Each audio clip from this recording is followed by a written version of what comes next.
j'ai entamé une série de prédications sur l'eau comme image dans la Bible de la vitalité que Dieu met dans notre vie. Et j'aimerais, pour terminer cette série, simplement reprendre avec vous la parole de Jésus que j'ai lue pendant la scène et qui invite ceux qui ont soif à venir à lui pour boire. Mais avant de méditer sur ce texte, je vous invite à prier.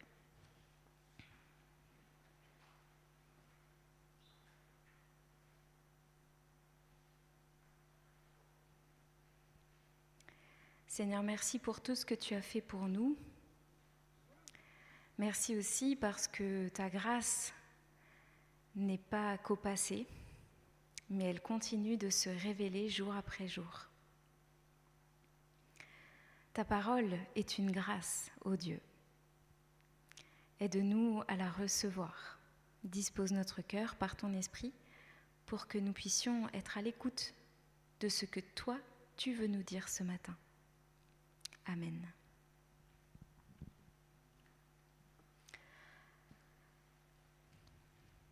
Alors, le texte que je vais lire se trouve dans l'Évangile de Jean, au chapitre 7. Et je vais simplement lire les 3 versets qui entourent l'affirmation de tout à l'heure.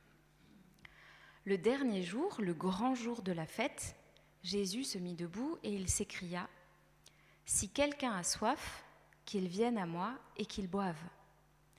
Celui qui met sa foi en moi, comme dit l'Écriture, des fleuves d'eau vive couleront de son sein. » Il disait cela au sujet de l'Esprit qu'allaient recevoir ceux qui mettraient leur foi en lui. Mais à ce moment-là, il n'y avait pas encore d'Esprit donné à tous, puisque Jésus n'avait pas encore été glorifié. Commençons avec l'invitation. L'invitation de Jésus est très claire. C'est en lui, auprès de lui, que nous pouvons étancher nos soifs profondes. Il se définit comme la source qui vient nous combler, dans la lignée de toutes ces affirmations qu'on trouve dans l'Évangile de Jean. Je suis le pain de vie, je suis la lumière du monde, je suis le chemin, la vérité et la vie, la résurrection et la vie. Je suis le cep qui connecte les sarments à Dieu. Par tous ces « je suis », Jésus se révèle et essaie de nous dire un petit peu de son identité et de son œuvre. Mais quand on lit l'Évangile de Jean, tous ces « je suis » ne sont pas un programme dogmatique, comme si Jésus se disait « aujourd'hui je parle du pain, après je parle du vin, ça va ensemble, et puis la lumière, etc. » En fait, quand on lit l'Évangile de Jean, on se rend compte que toutes ces affirmations arrivent dans un contexte, et que très souvent Jésus est dans une situation, il regarde et il dit « mais c'est moi, c'est moi le vrai sens de ce que vous êtes en train de vivre. » Et il déroule en fait l'image. Par exemple, quand Jésus dit « je suis le pain de vie », c'est juste après avoir multiplié des pains pour une foule entière. Les gens ont encore faim, il dit « mais oui, le pain fait de céréales, c'est bien, ça vous nourrit votre corps. Mais le pain qui nourrit votre âme, il vient de Dieu et c'est moi. » Voilà, bon, ça c'est un exemple. Donc dans le contexte du texte d'aujourd'hui, pourquoi Jésus dit « celui qui a soif, qu'il vienne à moi ». En fait, il lance cette parole d'invitation au dernier jour de la fête des tabernacles, fête des huttes, fête des tentes. Il y a plusieurs noms qui sont donnés à cette fête. Et vous allez me dire, quel est le rapport entre la source et la tente ? Pas très logique. Cette fête, la fête des tabernacles, c'était dans l'année liturgique juive, c'était la 3e fête des moissons. Il y en avait 2 au printemps, et puis il y en avait une à l'automne, qui marquait les moissons d'automne et puis les vendanges. Pour protéger les récoltes, à ce moment-là, on fabriquait des petites huttes, des petites cabanes au-dessus des plantes. Et ces petites huttes, du coup, faisaient penser les Israélites à la période où ils avaient vécu dans le désert, en nomades, sous des tentes, entre la sortie d'Égypte et l'entrée dans la terre promise à l'époque de Moïse. Donc à partir de ces petites huttes, ils étaient poussés à méditer sur la façon dont Dieu avait pris soin d'eux dans le désert et les avait conduits jusqu'au repos. Vous allez me dire, il n'y a toujours pas de rapport avec l'eau. Nous sommes à la fin de l'été. À la fin de l'été en Israël, la sécheresse pouvait être très importante, Du coup, dans cette fête, il y avait aussi beaucoup de prières pour qu'il pleuve, pour que la pluie soit abondante et que la récolte surtout soit abondante. Dans ce pays, une grande partie de l'économie repose à ce moment-là sur l'agriculture. Donc prier pour avoir de l'eau, c'est prier pour avoir de quoi manger et de quoi vivre. Mais du coup, comme ils étaient aussi en train, pendant cette fête, de méditer sur la traversée du désert, la prière pour l'eau se chargeait d'autres sens. Et avec le temps, les Juifs en étaient venus à prier pour une autre eau. Ils en étaient venus à prendre conscience qu'ils avaient soif. Il y avait la fameuse soif dans le désert et la façon dont Dieu, à l'époque, par 2 fois, en l'absence de point d'eau, Dieu avait fait surgir de l'eau à partir d'un rocher, donc 2 miracles de Dieu pour prendre soin de son peuple. Si vous voulez retrouver tout le contexte, vous lisez dans Exode et Nombre et vous avez toutes les histoires. Donc pendant la fête des huttes, il y avait des prières et des rituels très imagés pour demander de l'eau pour les récoltes, mais aussi pour demander une autre eau qui réponde à la soif de l'âme. Une prière qui touchait le présent, bien sûr, mais qui touchait aussi l'avenir. Et la semaine dernière, j'évoquais avec vous la vision prophétique d'Ézéchiel dans le chapitre 47 qui parle d'un fleuve surnaturel qui va sortir du temple de la présence de Dieu, qui va aller jusqu'à la mer Morte et qui va tout renouveler, les rives désertiques et puis même cette eau trop salée et invivable. Donc au milieu de tous ces rituels, qui étaient très, très joyeux, très vivants, au milieu de tous ces rituels, Jésus se lève et il dit « Mais c'est moi la source que vous attendez, c'est moi l'eau qui vient vous combler. » Et il promet paix et rafraîchissement à tous ceux qui viennent à lui, quels qu'ils soient, du moment qu'ils reconnaissent leur besoin de Dieu, leur soif. Donc c'est lui, la vraie soif. Et le commentaire de l'apôtre Jean, c'est de dire que nous donne Jésus, comment il étanche nos soifs ? Il l'étanche par l'Esprit Saint.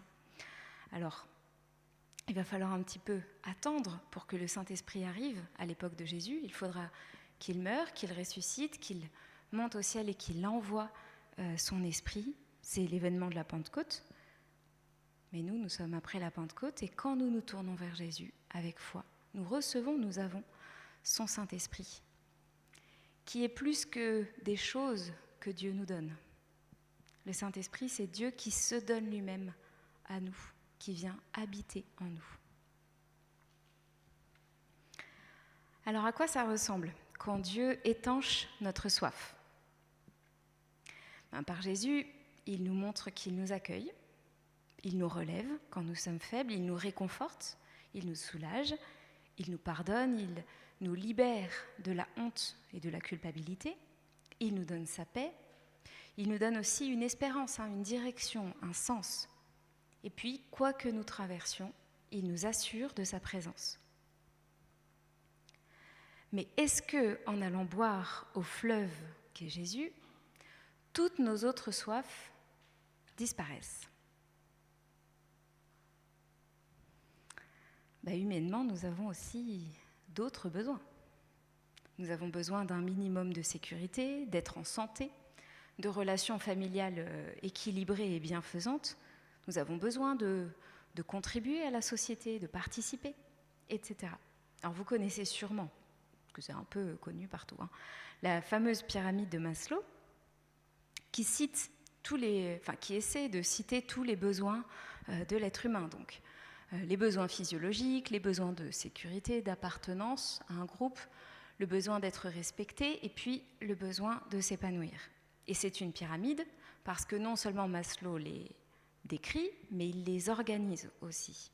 Un exemple, si vous avez un travail génial et épanouissant, tout en haut, mais que ce travail ne vous permet pas de manger à votre faim, par exemple il y a des problèmes de rémunération, ou que par exemple vous êtes dans une relation de couple qui vous met en danger, comme ça peut arriver, votre vie ne sera pas équilibrée, elle sera bancale. Donc ça, c'est le principe de la pyramide de Maslow. Mais cette pyramide, vous le remarquez, ne prend pas en compte nos besoins spirituels, nos soifs spirituelles. Alors, où est-ce qu'on peut placer notre soif spirituelle, nos besoins spirituels sur cette pyramide? On pourrait la placer tout en haut, comme la cerise sur le gâteau. Quand on a tout, voilà, on peut se tourner vers Dieu. Mais bon, du coup, il n'y a pas grand monde qui peut se tourner vers Dieu. Ou alors on la met tout en bas, au fondement. Mais si vous avez Dieu et que vous êtes mort de faim, fatigué, malade, etc., ça sera peut-être difficile de trouver votre joie et votre plénitude en Dieu. Je pense que certains mettent complètement à côté, comme un truc facultatif, voilà, envahissant. Je pense que pour Jésus, il faudra vérifier avec lui, donc vous pouvez prier après pour qu'il vous révèle son schéma à lui. Mais je pense que pour Jésus, notre soif spirituelle se situe en fait à tous les niveaux, un peu comme une toile de fond qui n'efface pas les autres besoins, mais qui se révèle dans nos différents besoins, dans nos différentes situations, et qui nous les fait vivre autrement.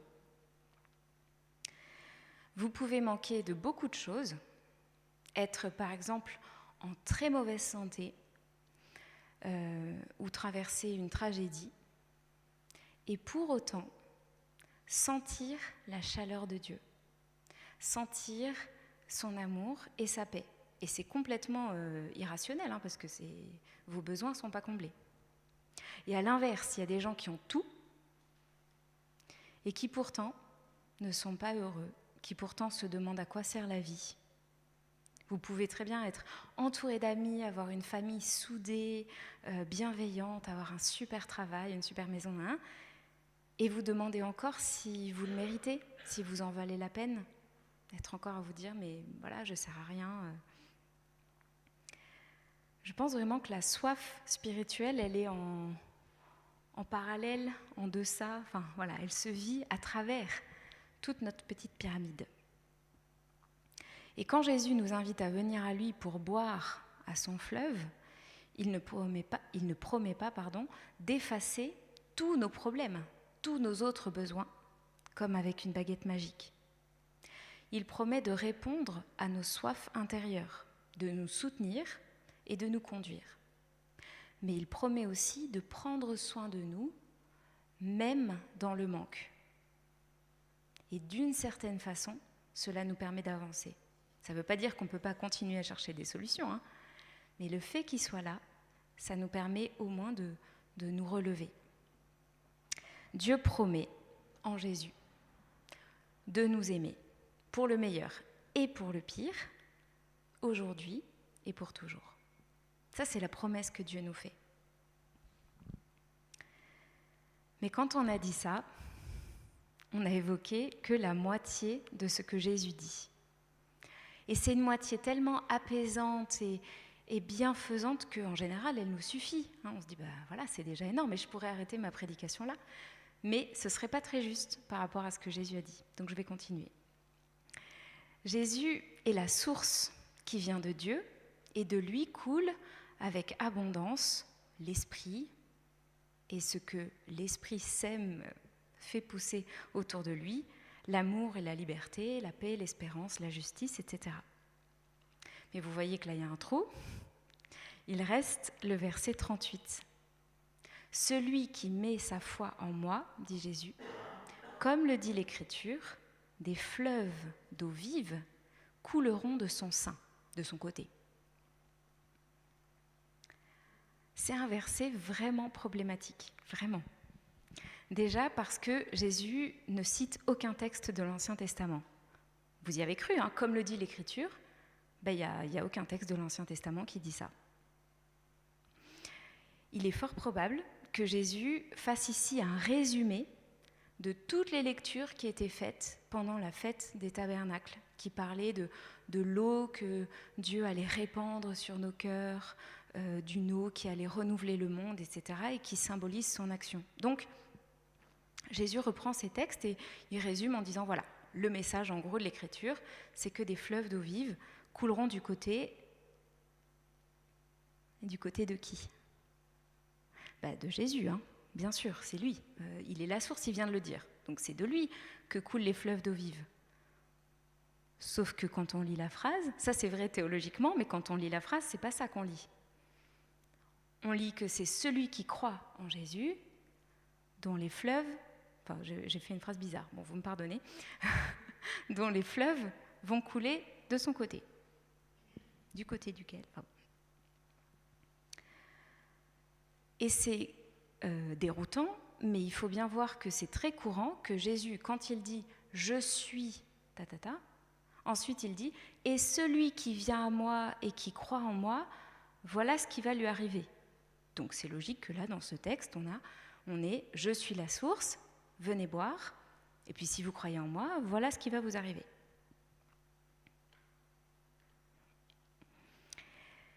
Celui qui vient à Jésus avec la soif sera non seulement désaltéré, mais il recevra une abondance torrentielle. Quand Dieu donne à boire, ce n'est pas avec parcimonie, c'est généreux. Et la quantité n'efface pas la qualité, ce sont des fleuves d'eau vive. C'est de l'eau vive et vivifiante qui coule. Mais est-ce qu'on a épuisé tout ce que Jésus veut nous dire ici ? Jésus ne dit pas « et de votre côté vont sortir des fontaines, des geysers ». Il parle de fleuves. Et le fleuve, il part de quelque part et il s'écoule jusqu'à un endroit. Et on voyait la semaine dernière à quel point le point d'impact du fleuve dans la mer morte était important. Ce fleuve qui vient de Dieu va renouveler la mer morte. Est-ce que ce serait possible que Jésus nous dise qu'en allant à lui, non seulement nous serons désaltérés, non seulement nous pourrons nous immerger dans l'amour de Dieu, mais qu'en plus, nous deviendrions nous-mêmes des mini-fleuves, des petits cours d'eau qui sortent du fleuve pour aller irriguer les endroits où nous passons. Alors la précision évidente qu'il faut dire tout de suite, c'est que jamais nous ne serons le fleuve. Jamais. C'est Dieu qui est la source. Nous ne sommes pas des petits dieux. Mais je pense que ce que dit ce texte, c'est que quand Dieu nous désaltère, il ne s'arrête pas à notre âme. Ça va beaucoup plus loin. Il fait de nous des bénéficiaires de son œuvre désaltérante et des acteurs de son œuvre désaltérante. Alors je vous propose cette image que Jésus ne pouvait pas vous donner. Connectés à la source vivante qui est Dieu, nous pouvons devenir des pics d'arrosage. C'est pas très glamour, mais bon, c'est ce que j'ai trouvé de mieux. Nous pouvons nous-mêmes, là où nous sommes, irriguer le carré de terre où nous sommes. Participer nous-mêmes activement, tels que nous sommes et où nous sommes. Il ne s'agit pas de régler les problèmes de la terre entière, mais nous pouvons participer tels que nous sommes et où nous sommes à l'œuvre de Dieu dans ce monde. C'est ambitieux, mais ce n'est pas très étonnant, parce que Jésus le dit plusieurs fois. En général, il se concentre sur son œuvre, mais dans quelques passages, il évoque aussi la façon dont nous pouvons participer à son œuvre. Alors je vous donne juste 2 exemples. Par exemple, « Je suis la lumière du monde », Jean 8, c'est Jésus qui parle. « Vous êtes la lumière du monde », Matthieu 5. Et on n'est pas au même niveau. Il est la lumière du monde, et quand nous sommes connectés à lui, nous devenons la lumière du monde. « Je suis la vigne, le cep », dit-il. « Vous êtes les sarments ». C'est les sarments qui portent le fruit, c'est pas les ceps. Enfin, c'est pas le cep. Donc, ce qui est incroyable, c'est que Jésus est en train de dire avec l'image de la vigne que Jésus nous connecte à Dieu pour que les fruits que Dieu porte soient sur nos branches. Alors on pourrait considérer que c'est de l'orgueil, que c'est de notre part de se mettre à la place de Dieu. Mais si on regarde dans la Bible, Dieu aime nous voir participer à son œuvre. Et dès la création, il donne à l'humanité un statut tout à fait particulier. Nous ne sommes pas seulement les enfants qu'il aime, nous sommes aussi ses collaborateurs, appelés à cultiver, à garder le monde qu'il a créé. Et notre arrogance, ça n'a pas été de croire qu'on avait une responsabilité. Ça a été de croire qu'on pouvait le faire sans lui. Qu'on pouvait gérer le monde sans se préoccuper du propriétaire, de l'auteur de ce monde. Mais c'est pas parce qu'on revient à Dieu qu'il faut effacer son projet. On n'est pas dans le tout ou rien. Même si Dieu est la source de la vie, la générosité incroyable de Dieu, c'est que c'est sa joie de nous voir participer, de nous faire participer à son œuvre, de nous voir aimer l'autre en puisant à son amour, de nous voir créer, imaginer, travailler, éduquer, nourrir, soigner, organiser, clarifier, servir, construire. Et en fait, il y a des petits points et vous pouvez mettre ce que vous faites. C'est Dieu qui le fait à travers vous et ça lui plaît. Dieu pourrait tout faire tout seul, mais sa joie, son plaisir et même peut-être sa gloire, c'est qu'il le fait avec nous et par nous.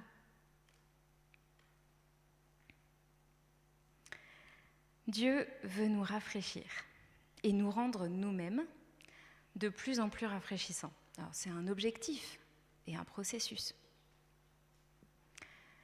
Mais avant de conclure, je voudrais quand même qu'on s'arrête. À quoi ça ressemble quelqu'un de rafraîchissant, quelqu'un qui désaltère son entourage? Vous pouvez vous balader avec des packs d'eau, ça sera apprécié, je pense, pendant la canicule, mais ça va plus loin. J'ai quand même fait une petite blague pour Guy. Quand je pense à quelqu'un de rafraîchissant, pour moi, vous pouvez avoir une autre définition, je pense à quelqu'un qui est libre et qui est libérateur pour les autres. Quelqu'un de sincère et d'honnête. Quelqu'un de joyeux et de constructif, qui soutient les autres. Quelqu'un qui est reconnaissant pour ce qu'il a, mais qui du coup est aussi généreux et qui partage ce qu'il a. Quelqu'un de paisible et de réconfortant.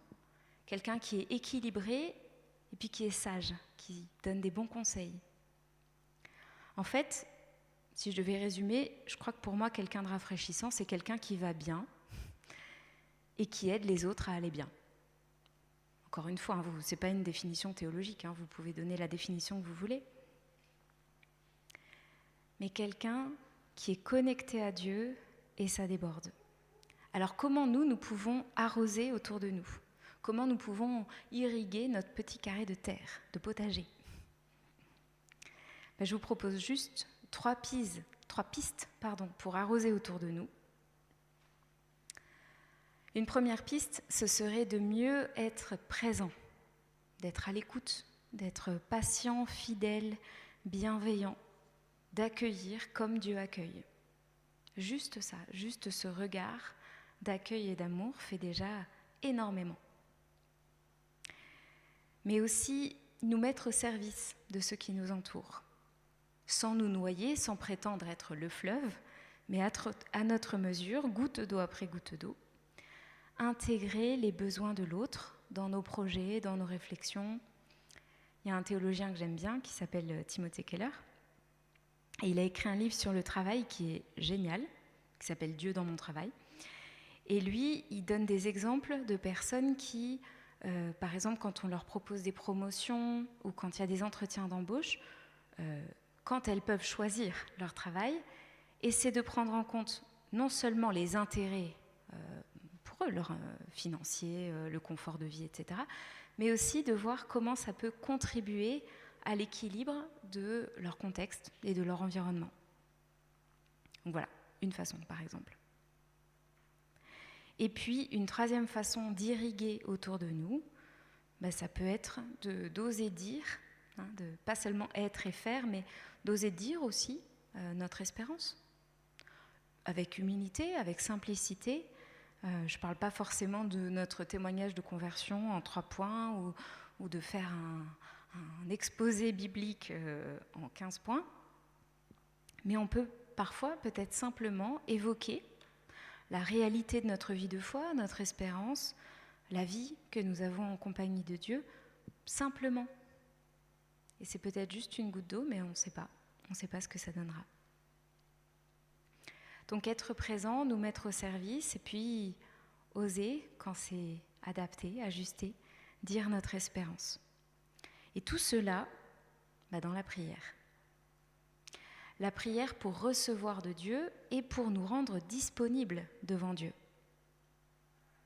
Par exemple en disant « Seigneur, à quoi est-ce que tu m'appelles aujourd'hui ? Comment est-ce que je peux irriguer en ton nom la terre que je vais fouler ?